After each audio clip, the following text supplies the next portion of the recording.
The next panel discussion is on the advantages of voice recognition for retail and e-commerce. This session is brought to you by our preferred speech data partner, Tech Mahindra. This session will be moderated by Mr. Kaushik Bose, Director Contact Center at Myntra. Panelists for this session will be Mr. Hemant Misra, Vice President, Head of Applied Research at Swiggy India.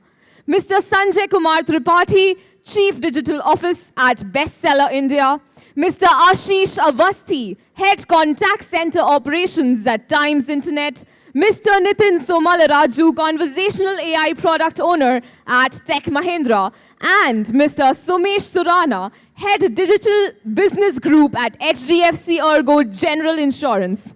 We have a dynamic and charismatic panel here. Gentlemen, the stage is all yours. The topic of this discussion is the advantages of voice technology on what we now seeing in the retail and the e-commerce sector. My name is Kaushik Bose. I lead the partner operations for the contact center for Myntra, which is an e-commerce fashion tech company. In this panel, we have good representation from the entire retail and the e-commerce domain. We have representation from food tech, insurance, retail, and we also have somebody which is Nitin from the product side for conversational AI. So I'll probably kick off the conversation with Nitin yourself.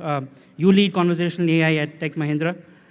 So why don't you just start off with what really is conversational AI for the rest of the group, and what are some of the key use cases that you're seeing right now in which conversational AI is really helping customer service as a very defined use case? Sure, Kaushik. Yeah, so traditionally when we talk about conversational AI, we are referring to human and machine conversations, right? Human and machine interactions, which is usually replacing the human-to-human interactions that we see in contact centers and elsewhere, right? Being able to replace that by a machine is what is called as conversational AI. But we need to understand that conversational AI is a subset of a larger stream of offerings. I would like to call it conversational intelligence, which essentially has intelligent analytics as well as intelligent automation, right? Intelligent automation is what we see in conversational AI. But intelligent analytics, is traditionally trying to gain insights from any of these conversations, whether they are voice conversations or text conversations, being able to understand what is being spoken, what are the key intents of a particular customer, right? Or what are the pain points that a customer is experiencing? Is my agent speaking the right words, right? All these fall into the category of conversational intelligence, right?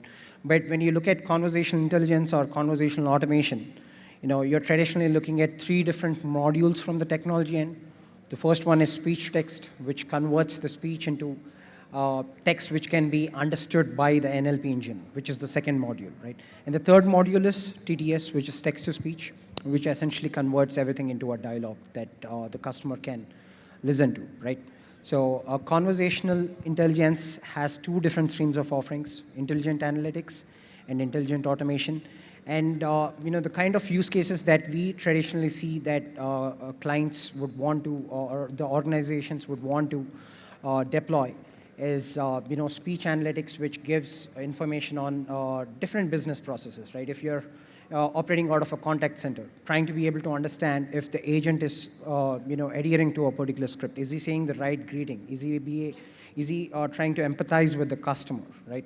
Or from a customer's channel, what is the customer sentiment like? Is it what's going good, what's going bad, right? What are the intents, what are the different pain points and problem statements that a customer has? So these are some of the applications that we are trying to deploy across different business processes. So it's going to be a different set of use case if we are trying to deploy it for a sales channel, right? We want to be able to look at if the sales agent is using any crutch words, which indicates lack of knowledge, right? Or is his language more casual, right? So these are some applications that we have been looking forward to deploy, and we have been deploying in the speech analytics domain. And the same is for text analytics too. So even if you look at any of the email channels or the chat channels, we essentially do the same thing. The NLP engine is pretty much the same for both the speech and the text channels too. Now coming to the conversational automation, right?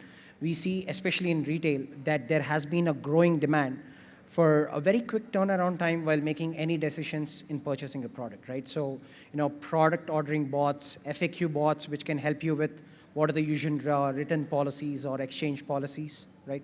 And product, suggestions that we look at, very customized suggestions for a particular customer, right? Or trying to be able to track a particular order, right? So all of these are certain use cases that we look at as applications in retail, right? Brilliant. For the industry and the domain that we are discussing now, growing at a CAGR rate of upwards of 20% year on year, what do you think conversational AI can really do in terms of helping with customer engagement, which is the customer side of the operation, and what benefits does the customer actually expect out of usage of such technology in our domain? If you can say some words. That's a good question. Yeah, so it all comes back to pandemic again, right? Because pandemic has proven, especially in the retail industry, that customer engagement doesn't require that human touch anymore, right? But that doesn't mean that everything is gone. There is still the demand for the personal touch, the personal concierge service that you can provide to a customer. And that's ultimately the USP or the differentiator between companies which operate in the same era with the same technology, the same kind of products that are being shown, right? If you look at Amazon and Flipkart, they pretty much have the same product catalog and the same pricing. But how well can you define the customer experience is going to be the key differentiator. That's why we know that Amazon is one of the most customer-centric companies out there, right? So it is very important to get that personal touch to the customer, and that is crucial behind customer engagement. Now, some of the processes which can be using conversational AI to enhance that customer engagement, right?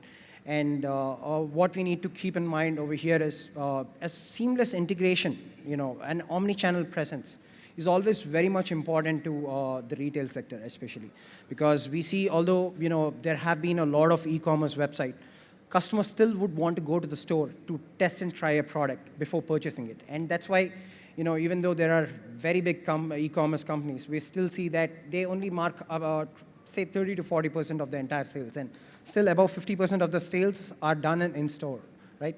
So being able to seamlessly integrate the entire experience in a one-stop shop sort of a scenario is the key behind customer engagement. And that's what conversational AI aims to provide as well, right? So it's not just about voice bots which can help with a customer's query, or it's not just a product ordering bot or an order tracking bot, right? It's being able to provide that mobile application which can also guide the customer while he's in a retail, brick and mortar store, right?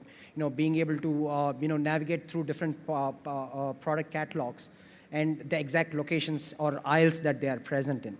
So that's one way the customer engagement is enhanced.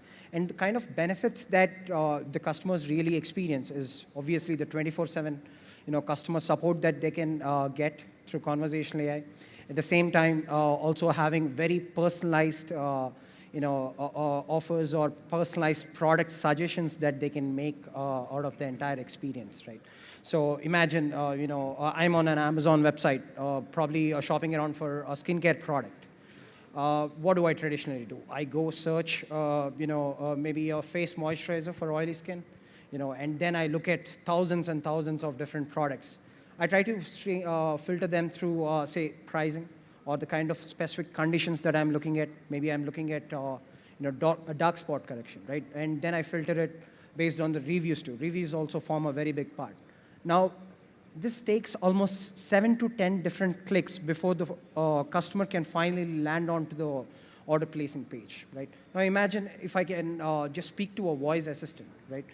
Saying that, I'm looking for a skincare product which has above 4.5 rating, and my budget is 1,000 rupees for it, and I'm looking at specific conditions like acne control or dark spot prevention, right? And if the voice assistant can actually understand the intent and the different entities that are there, the whole process of 7 to 10 clicks or 15 minutes of doing the entire navigation is reduced to 1 minute. And especially in retail, we see that customers have a very small attention span. So you need to be able to make sure that they take that decision within that minute so that you can actually make the purchase as such before they navigate to a different website or a different product altogether. So I think it's not just beneficial to the customers, but the organizations deploying it as well. And it's a win-win situation for both of them, right? Yeah. Thanks, Nitin. Let's move on to you, Sanjay. You are the Chief Digital Officer at Bestseller India, which is in the retail segment in the business. What do you think are maybe 2 or 3 top-of-the-line items where conversational AI will really help in terms of the business that you guys are into? As far as conversational AI in retail, so I would say that the use cases for conversational AI is moving far and beyond from the mobile and the Alexa devices being at home, right? As of now, what we see that 80% of the queries or 80% of the conversations with those devices are about how is the weather, how much time it is going to take for me to navigate from this place to that place. But those use cases basically are going way beyond where now the customers, 30% of the customer who use these devices, they are buying products. And that frictionless experience, what you were talking about, right, where in 1 or 2 clicks or 1 or 2 commands, if you are able to direct the likes of Alexa or Google Home to buy a product for you. So that is something going to change the industry, right? The way e-commerce has transformed the industry, right, where the brick and mortar stores, they are looking ways and avenues to compete with the e-commerce. I think we are sitting at the cusp where the voice-led commerce or the conversational commerce is going to completely transform if it is enabled in that way. The way we have made progress in last couple of years, that is phenomenal. I think beyond that, how to create that frictionless experience, let's say, if I want to buy a blue jeans, and if I can direct, let's say, the chatbot on my site, or for that matter, somebody on WhatsApp, that, I need a blue jeans, Jack and Jones, 30 size, and then I get a couple of choices where I close in, and then, the order is placed. So I think a little bit of advancement where, if we are able to arrest, let's say, the security-led concerns, getting that confidence to the customer that, they are transacting on a safer place like they are transacting on our website. If those, hurdles can be, slowly removed, then it has the potential to completely transform the commerce part. Of course, I think several advancement, and you spoke about the support, right, 24/7, and particularly in retail where you are buying from brick and mortar or from the e-commerce where the customer is looking for support in terms of refund, in terms of cancellation, in terms of return. Those things are pretty much beaten down use cases, and industry is by and large using it. But I think this can go much beyond than what we are using as of now. Great. I think those are very interesting use cases, but any inputs on what do you think the technology platform and the whole industry will have to give back or provide to retailers to make voice technology a successful strategy in how they would want to pursue this in their overall growth scheme? What will it really make the retailers do to make voice technology successful as a strategy overall? So the way I look at it, I said it that the frictionless experience, how to create that, and in the last conversation on the the medical or the healthcare group, we were talking about how to recognize that particular customer, how to give him the personalized recommendations, how to make sure that his voice is rightly recognized. He is getting personalized experience, and he is getting right recommendation. That's on basically the experience side. But if you talk about the tech side, is that create that ecosystem of technology, which is not limited to just one platform where we talk about the full-blown omni-channel experience. The experience which I have it in a store, the experience which I have it on website, the same experience is something which would be demanded by customer when he is talking to a bot.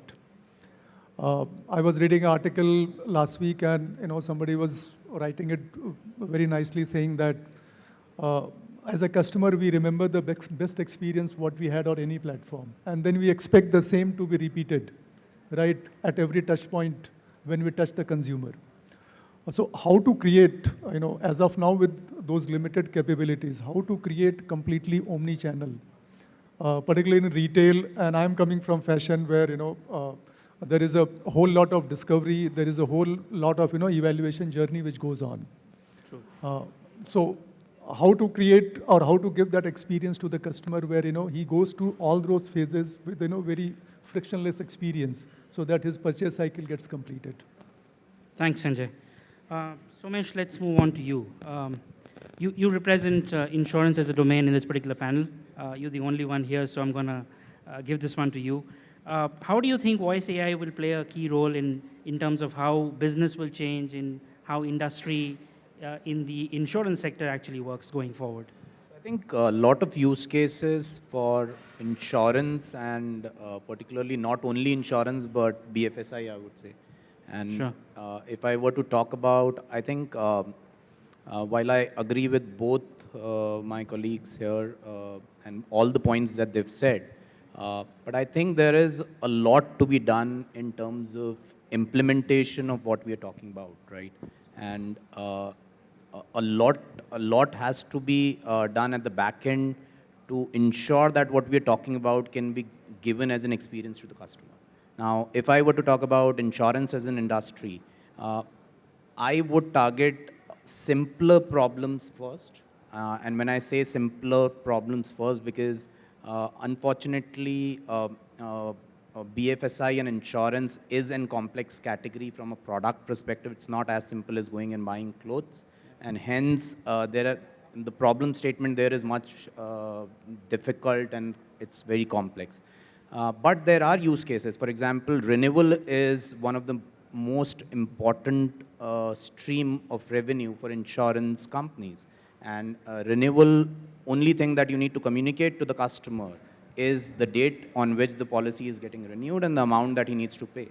And that is, I think, one of the best use cases where we're also working with a couple of partners where we can deliver an experience which is absolutely flawless and based on voice. Another use case that I can talk about is service, and we can bring effectiveness in the service experience that we are giving to the customer. When I say that, today, any insurance company, any banking company, you call customer care, you need to wait in the queue, you need to press certain buttons. And I think that can be solved for with this wonderful technology which we have.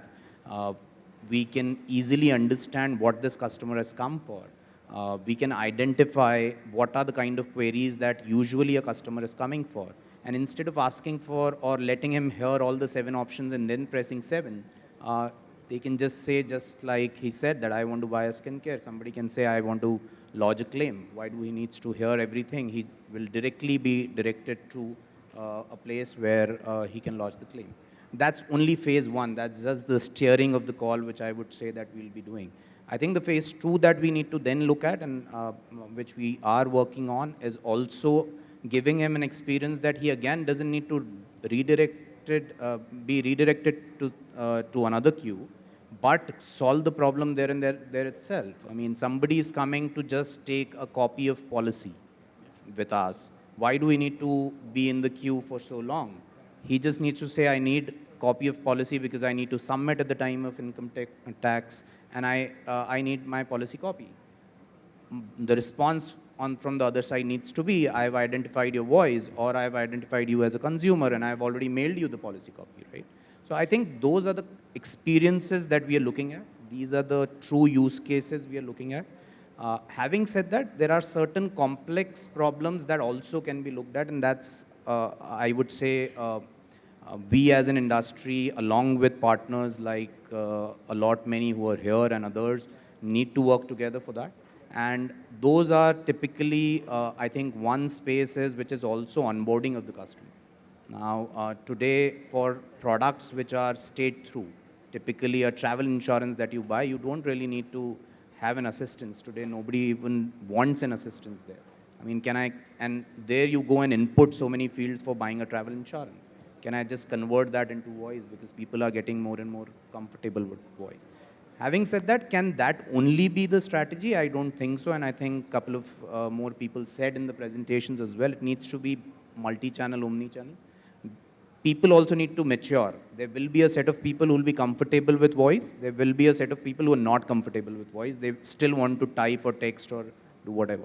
So this will take time. Both sides needs to mature. One last use case that I would want to talk about is an excellent case, and we've tried doing that and implementing it in bits and pieces, and we'll be doing it at a larger scale, is fraud detection. Today, when a consumer comes and buys a policy from me, from a health insurance perspective, through the voice and the questions or the points that they're talking about, I can identify whether this person is going to do a fraud or not. If a person already has cancer and he wants to buy a policy, he would definitely ask, will you cover cancer? If that is the kind of question which is available with me and I can identify that, I will have a red flag there and there itself, whether I need to sell it or not, right? Rather than having the policy and after a few years, he would be claiming for something which is there. So I think there are multiple use cases which can be done, and I just see this as a huge positive point from an industry perspective. Interesting. Any challenges that you think or foresee which will not let you do this in insurance? Yes, many.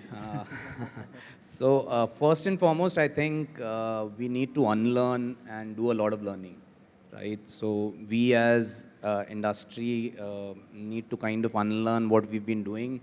And like I said, the back end needs to be very strong.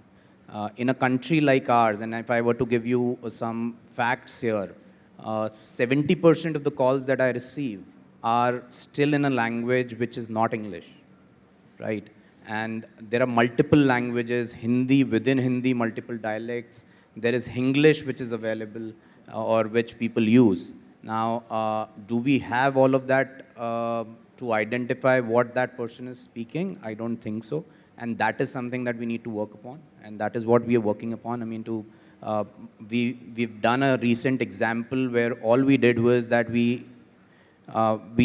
before person selects what he wants to do, we were hearing what is, and we asked them to kind of give a voice command to us, so that we can identify what are the kind of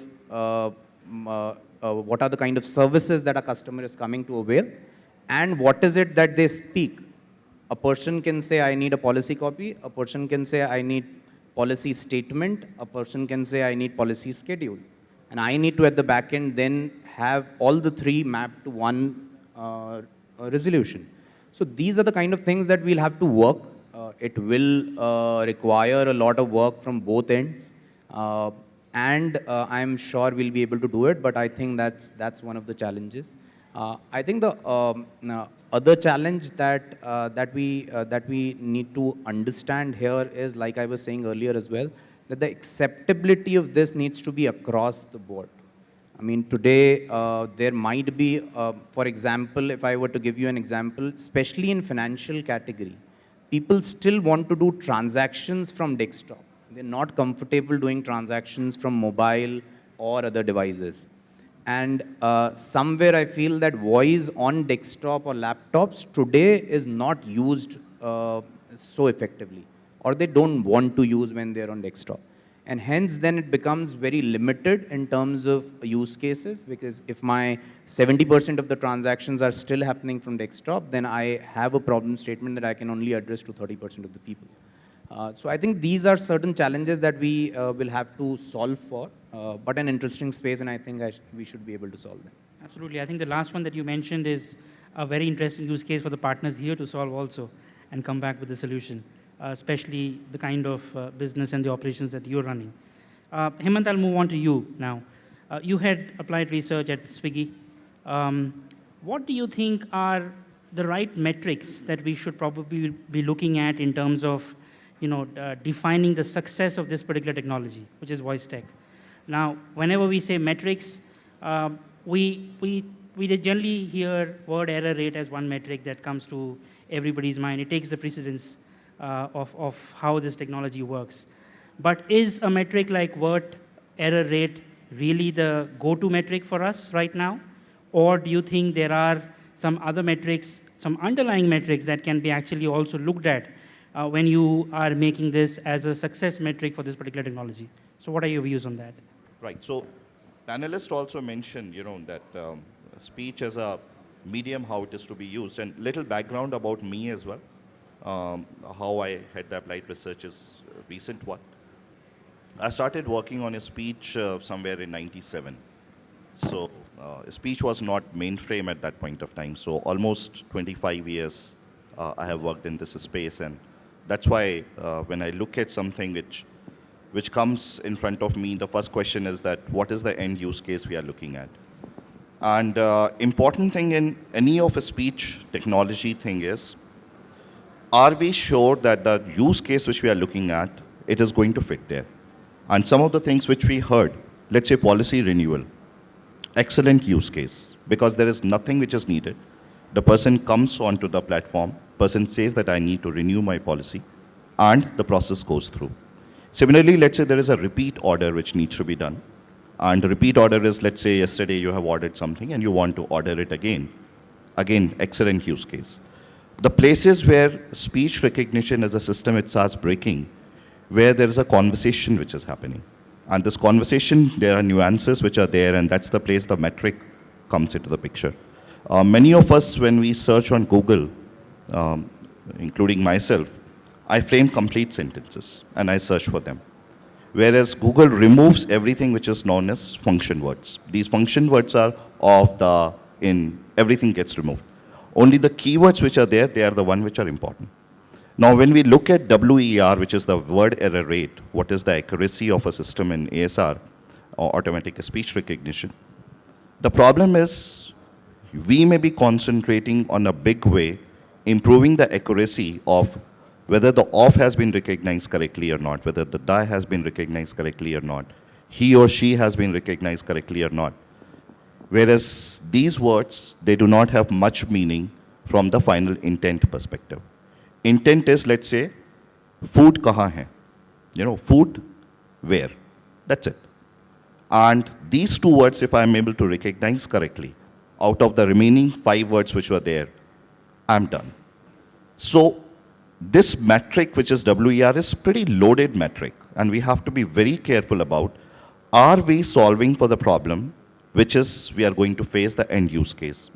And if we are able to concentrate that, let's say with 50% WER, the right words which were useful for me, I'm able to recognize with high accuracy, my end use case will have a performance which could be 90%. And from 50%, let's say when I move to the level where I say that I have reduced my WER by 20%, let's say 52, I have gone to 30, the end use case, I may not improve anything. But going from 50 to 30, I may take 6 months to a year. A lot of data will get pumped into it, a lot of other things, optimization and everything. But they are all in vain because they are not making any difference to the end use case. The words which are not important, you are recognizing them, you are throwing it to the end use case. End use case is anyway discarding those words. And this is the place where I come from, that when technology is used smartly, with less effort, you are able to gain more. But unfortunately, when these things are not clear, I have seen people annotating thousands of hours of data, saying that we are improving the WER because the end use case will need that. And in Swiggy, with less than 150 or 180 hours of data, we have been able to solve use cases which are important for us. So this is the place where we have to be very careful. Are we looking at the right metric on the, let's say, technology front? Are we gaining on the metric which is on the backside, which is my end use case? Because ASR, or the converting speech to text, it's just a first part of the problem. After that, the remaining problem is the one which is interesting. And that is the one which opens up the business use case. So being aware of this whole pipeline, where am I sitting, where I'm putting my efforts, it's so much more important than solving for, let's say, speech recognition itself. So with this, I will say that let's be practical when we are using speech, because it's a phenomenal way of interacting with the machines. And I cannot think of there could be any other natural way of interacting with machines. But machines do not have to understand every word. Not means I was not born in Karnataka, and still when I'm on the road and let's say with my broken Kannada and the person who is speaking Kannada, I can make sense what's going on.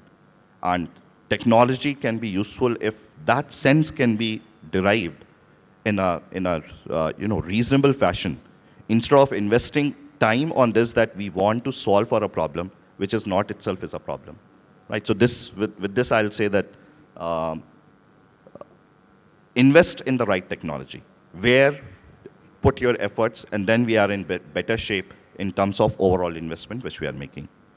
Thanks, Hemant. I'll come back to you in a little while. I'll move on to you, Sanjay. We heard hyper-personalization as a key theme in one of the presentations in the morning.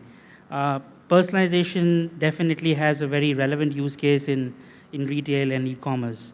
How do you think voice AI can really help in hyper-personalization in an industry or in an organization like yours?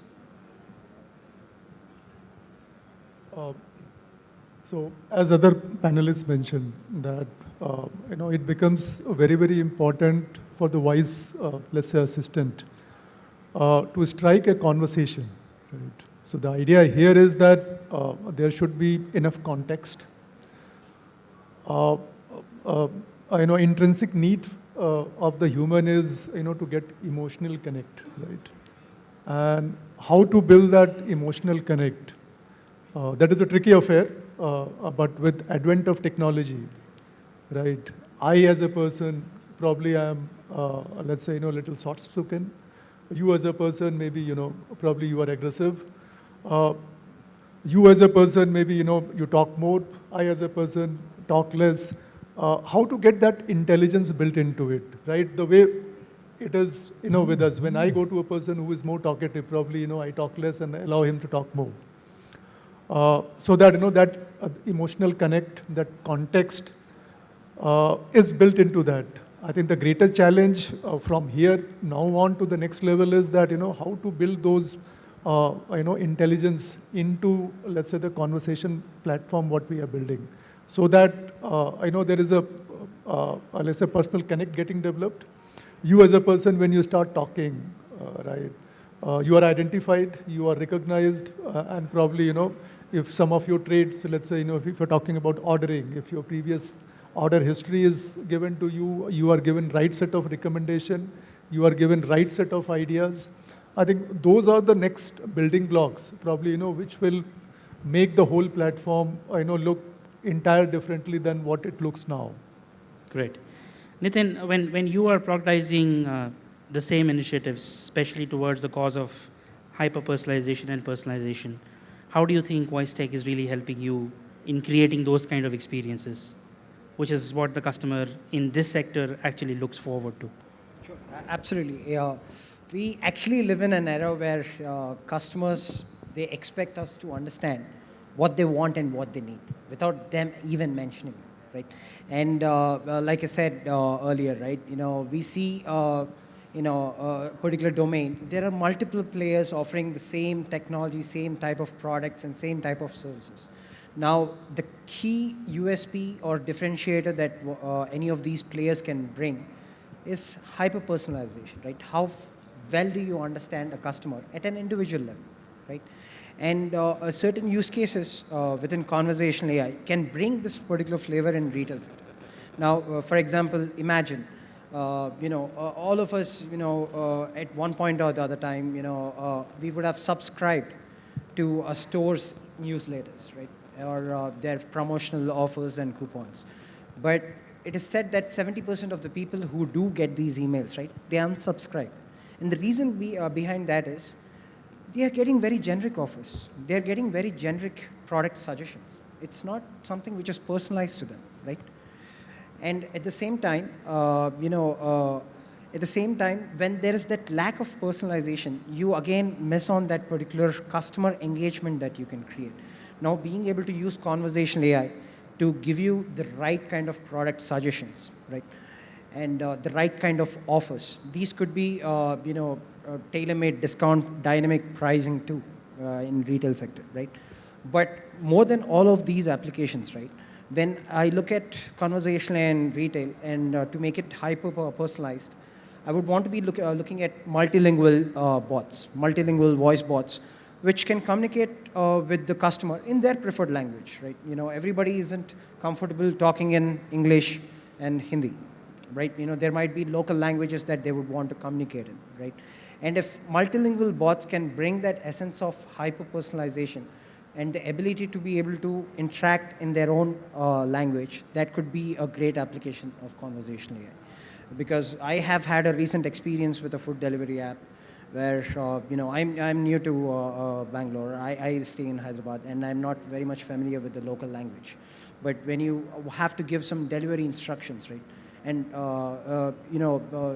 if the delivery agent, unfortunately, doesn't understand the most commonly spoken languages of English and Hindi, which is totally understandable, you actually take him on for a ride, right? You're causing more inconvenience to the delivery agent than you're suffering as a customer, right? He's the guy who's there on the road trying to deliver you the package, right? Now, being able to have some sort of a multilingual voice assistant, at least for certain problem sectors, right?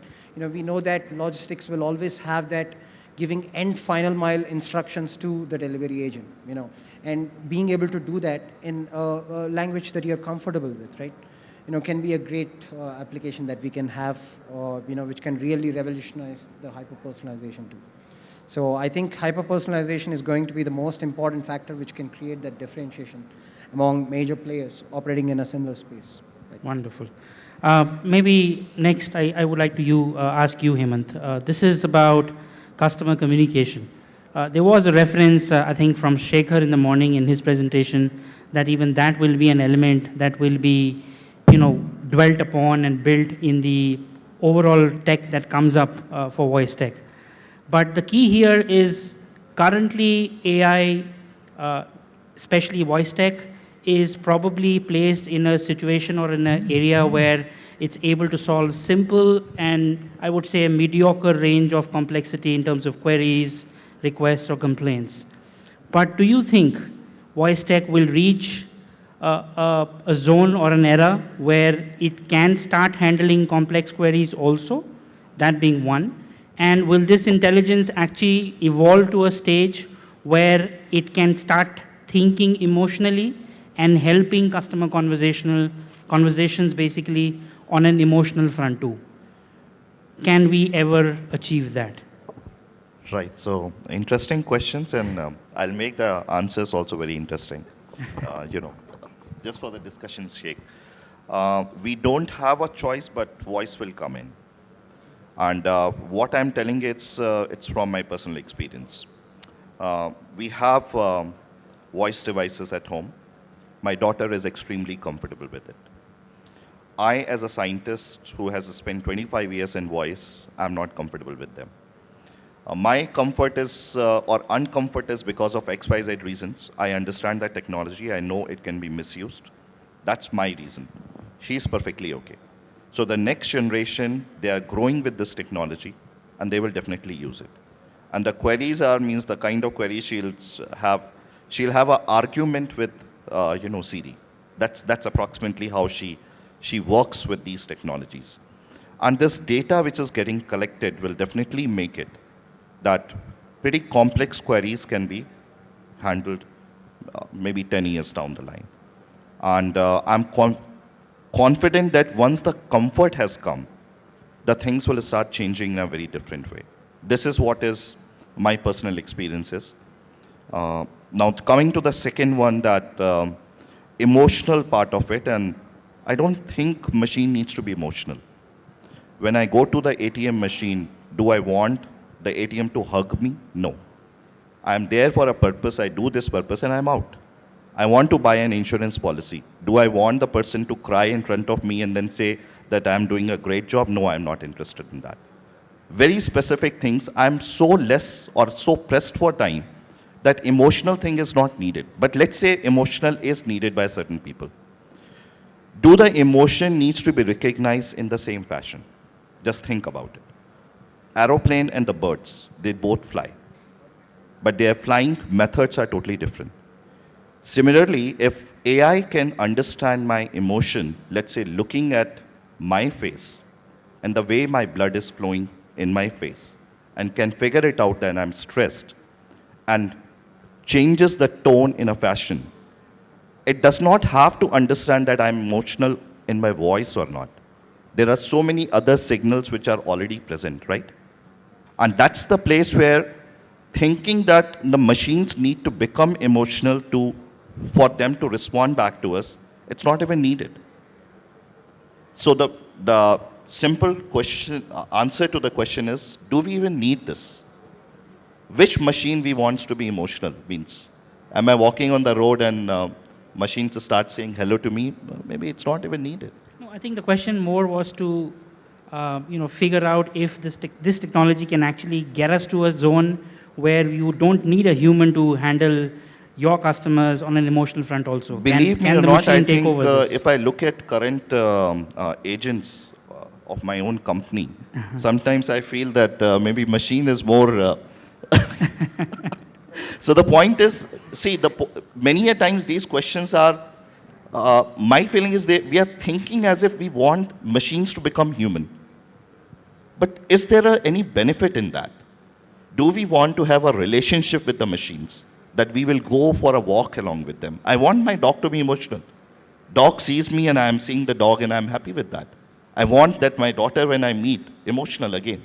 But do I want my machine to say hello to me when I open it up? Maybe it's not needed. Or maybe I am outdated.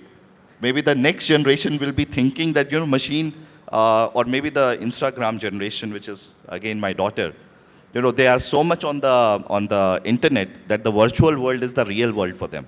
And maybe for them it's a need, but all the people who are with gray hair or with less hair, all of us are done, we are happy if the way machines are so.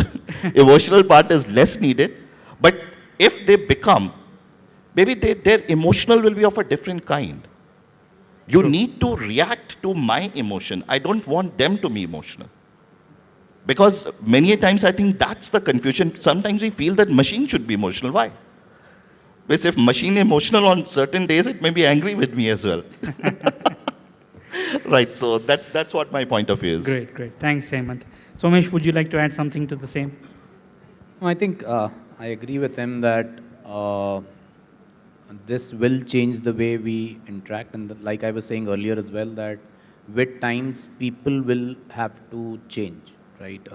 There are a set of people who are already comfortable using voice, like he was giving example of his daughter in the next generation. A lot of people are comfortable doing many complex transactions or discussions or conversations through voice. Some of us are not. I mean, if you, and the same behavior you see other way around as well.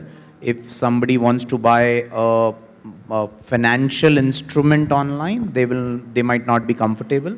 Of the same ticket size, if they want, or of double of that ticket size, they want to buy a television, they would be comfortable, right? So this will, over a period of time, mature. On your second part of the question, where whether we need or will this progress to a level where emotional aspect can also be handled? I think it can be done, but the challenge that we need to understand, and the only point that I would want to add is that there are a few places where customer expects some kind of response, which probably a machine might not be able to give. I think we can call it emotion or we can call it anything. I mean, for example, if somebody is calling me from a hospital for a claim, the kind of response that customer expects is probably much different than when he or she is calling me for buying a policy, right? We need to see and solve for it. I don't have an answer whether we will be able to or not. We'll have to try and test it out.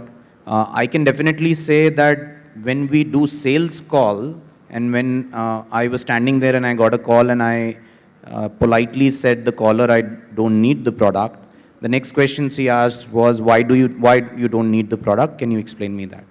I think that can be definitely solved with this and the conversations that we are having.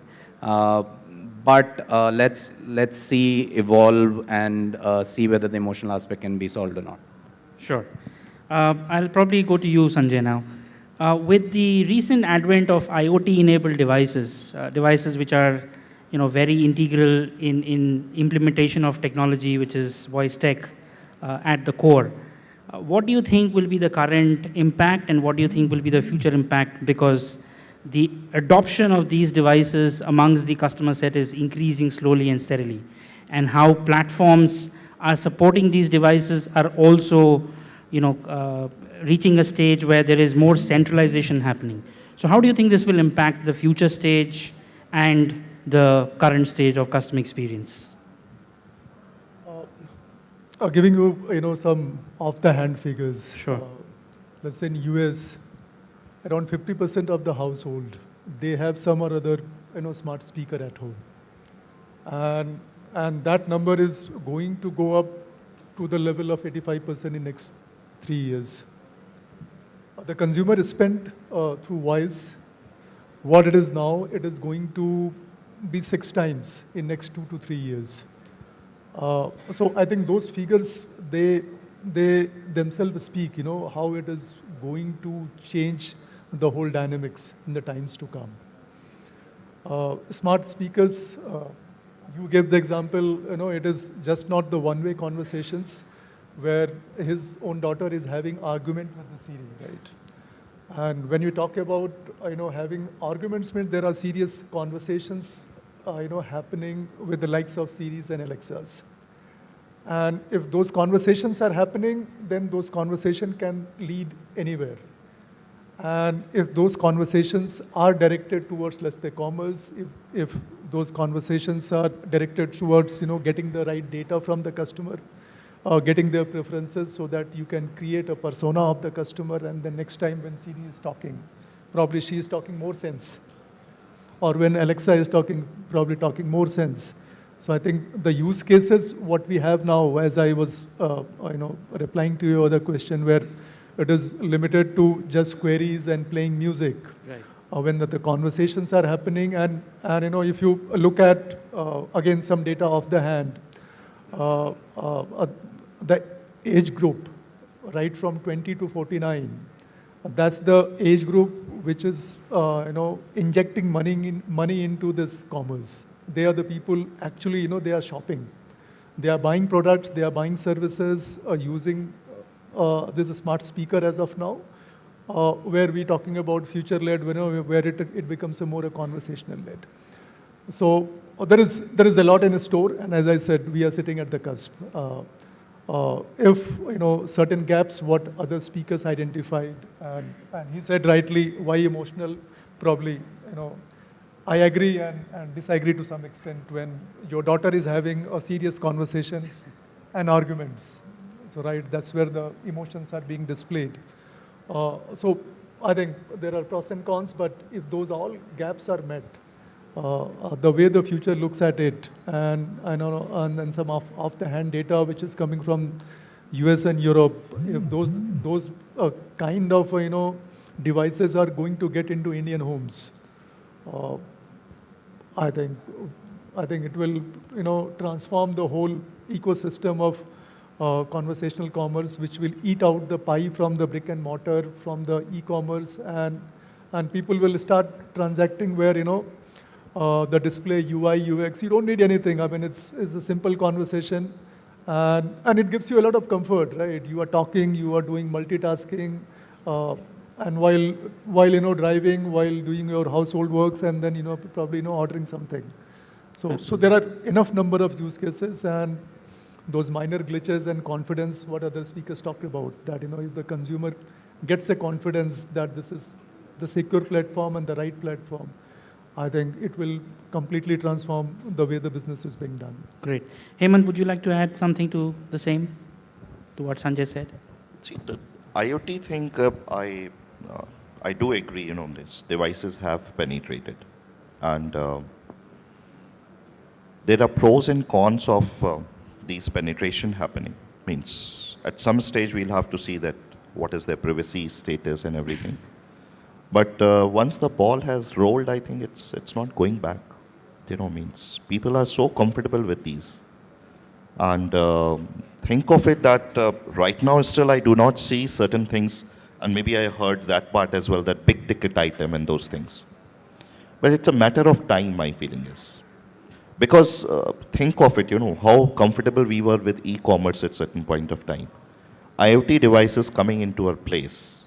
There are several tremendous usefulness as well. Think of it, let's say, at some place, let's say I met an accident. And if my car is able to detect that an accident has happened, I'm in critical situation, and it is able to send the message to the right people, and I can get saved. This is, this is all IoT. And this, the way the humans are evolving, my feeling is machines will be, in sync with us. Right. Because lifespans are becoming longer. After 75, it's a possibility, my daughter who is right now staying with us, but she may have moved somewhere. One of us may be there, either my wife or I. And in the process, these machines are the one we'll be depending on in a big way. And it's a huge, what you say, benefit as well. Because these machines, they may have been trained as well for these tasks. True. Right now, they're very generic, right, for entertainment or something. But the way the things are evolving, it's a high possibility that we will be dependent on them more than the other human beings. Means, again, if I pull out one example from just personal life, I do not visit banks anymore. I go to an ATM, and ATM is a IoT, if I look at it. And this, the ball has rolled now, means there is no way it's going to be back to that situation where we say that we can live without these devices. And the newer generation, which is at birth, getting exposed to telephones and everything, they are just comfortable. They feel that this was always there. They are not even understanding that they were built by humans. They were like, it was there. So there's a huge impact which is society is going to have. The flip part of it is it going to be intrusive? Think the other part when somebody breaks into these devices, and those concentrated efforts will start happening. And my life, let's say I have written a will of a certain kind, and somebody is not happy with that will. And before I sign, and somebody says that, okay, something happens in the house, a shock or something, and I'm no more. So these things can be controlled, because the world is connected. So flips of both the sides are there. We are not in a position to stop this because its time has come. The problem is, before it reaches to the other extreme, can we put the right kind of safeguards around it so that we are in a good situation, that we are harnessing the technology in the right fashion for the benefit of all. So this is something which my feeling is that we are on the path of matrix or whatever you call it as. It's not going to stop as well. The point is, before we reach matrix, do we have certain safeguards? So wonderful. Thank you so much, Hemant. Thank you, Sanjay, Somesh, and Nitin, for the interesting conversation. I think what we could get out of this is just not insights from what you are seeing in your industry, but also what you're seeing in your personal lives, because you're also customers yourselves. What I think we also were able to do was give some problem statements to the partners here in the summit, which I'm sure the partners will take back and try and walk back and provide us some solutions. But overall, a very joyful and a participative conversation. I would now let this open to the audience if anyone in the audience has any questions for anybody in the panel. Hello, everyone. So, I have one question. Like, one way we are growing very fast in terms of adapting to the newer world where things are becoming seamless and becoming very convenient for all of us, where people are educated and they can learn things very fast. On the other hand, there are people like who are in tier 2, tier 3 markets, or even like lower markets where people are not educated enough to understand what's happening. It's like a magic for them. So how do you think, like, what will happen for them if we are growing at this speed, and with the difference growing more and more, how things are going to happen in the future, and what, and if something, do we need to stop that differences or try to minimize that? If yes, then how can we do that? So I'll try and answer. I don't know how you can remove the differences between the metros, like you said, or the non-metros, and we call it. We look at districts and we call it 200 plus districts versus the first 200 districts. I think, like I was saying earlier, in fact, voice will help you doing that or solving for that problem. Because in this, whether you are educated or not, whether you are fluent in English or not, you can just speak whatever you want in the language that you want. And we at the back end need to be prepared for that. We understand each and every dialect, which changes in every 20 kilometers in a country like ours, and be prepared to resolve or give an answer for that problem. In fact, that's an opportunity that not only us, but everybody looks at. And that if we can solve for that, that's the larger opportunity of Bharat, which is available, which we can really go and look at.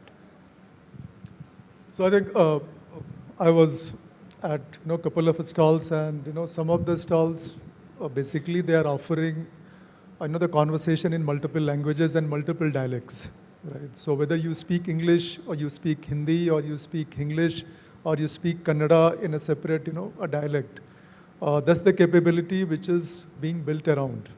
And if those capabilities are there, then I think the problem statement what you are telling, that only metro users probably they speak better English or better Hindi, so their conversation is actually understood vis-a-vis somebody who is from the remote place. So the way technology is evolving, the way the processing of different languages at the back end to make a meaningful sense coming out of it, I think that will get buried. A research example, I think a couple of weeks back, Bharat Gas, they have launched a platform, voice-based platform, through which you can book your cylinder, you can pay for your cylinder, and that is available through feature phones. Capability of understanding various languages, and this use case basically, gas cylinder booking and payment, I mean this use case will have a very, very mass audience which will get captured out of it. On the similar lines, IOC and others, basically they are also going to launch on similar platforms. So I think slowly and steadily, there is a democratization of technology is happening. Technology is no longer going to be available with the privileged. It is going to get democratized, and that's basically understanding which all of us has to come to a term, right? And that's a very positive thing. I mean, no longer you are from Bangalore or from a remote place. Availability for technology is going to be there, and uses also will be custom made so that you can also use. To add to one small thing which, at the end of the day, you may have seen that smartphones, they started with something, right? And at the end of the day, if you go to a village, they are pretty comfortable using these smartphones for their need. So need of all the people are not exactly the same. Some people will have complex needs, some people will have, simpler needs. The point is, are we able to solve for the need of the person who is in a village? Because if we go ahead with this, that everything which a nuclear scientist needs, let's say for their research, it should be available to a person who is a farmer, and he is interested only in what is the right kind of crop I should be growing as per the weather forecast. So the point is this technology, this hyper-personalization and different things we are talking about, several of these things coming together, they will take care of the needs of the people instead of overwhelming them. Because technology, if it starts overwhelming, then I think it has lost its purpose, right? Smartphones, the way they got adopted by the population across, it was intuitive. And similarly, if a speech becomes intuitive or conversational things become intuitive, there is a huge possibility which exists. And they will be using, means tier 3 city people will be using it for some other use cases. Whereas maybe a person who is in Bangalore and in the insurance sector will be using it for some other needs. Right? So this is how democratization of the right kind will happen. Instead of saying that everybody should have everything. Because I'm not interested in knowing what kind of crop should be grown, let's say in UP, during this weather. Whereas the other side is that person is not interested in what is speech recognition itself. Right? So I think that balance will evolve as we move progress or as we move forward. I second whatever my colleagues have said over here, right? And we have to look at it strategically. What would be the right use case for certain geographic regions versus the other ones, right? And in fact, there have been many instances where, might not be in retail, but many instances where we have seen this adaptation happen, right? It's slower, but it definitely is there. And if you look at certain applications, like there has been a recent application that I was visiting, which is called Bharat Markup Language. Okay, what it essentially does is, since more than 78% of the entire educational system that is there in rural areas and all that, right? It's very local language based. They are not English medium schools. So Bharat Markup Language has come up with an interesting application where any student can code in their language, right? And it's available across 13 plus Indic languages. Now, that is one such instance which is actually being used across areas, right? I see various applications in different verticals too, which are being adapted across different geographic regions. So thank you everyone for being with us and listening to this beautiful session on how e-commerce affects voice technology. Thank you, the moderator, sir, and all the panelists for being with us and sharing their insights on voice technology. Thank you once again.